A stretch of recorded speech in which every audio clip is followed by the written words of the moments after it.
Jdeme jednoduchá otázka na úvod. Jak těžký to byl dnes zápas pro vás? Tak, taký ťažký ako tie prvé dva.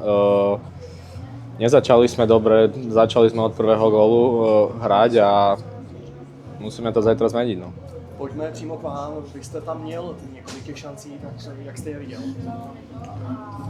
To je jedno, či mám ja šancu, či niekto úplne iný. Treba sa to snažiť premeniť. No, bohužiaľ to dnes nikomu tam nepadlo a musíme sa zlepšiť do zajtra.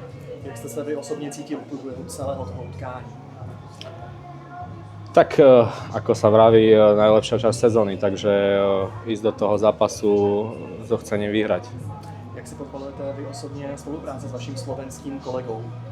Tak super, je to super, už sme hrali roky spolu, takže ja som len rád. Jak dobře se znáte? Tak hrali, tak ako som povedal, hrali sme spolu, takže už niečo o sebe vieme, takže som len za to rád. Jak často trávíte spolu třeba i čas mimo let, mimo kabinu?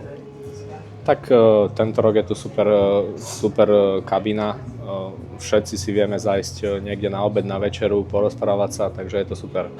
Na čem vy osobně spolupracujete s vaším trenérem? Čemu věnujete v tréninku, řekněme, největší pozornost, jestli to můžete prozradit? Celkovo všetkému, zlepšiť sa vo všetkých smeroch, nie je to len, že ísť jedným smerom, takže kľudne aj premieňanie šancí a napadanie a všetko ohľadom hokeja. No.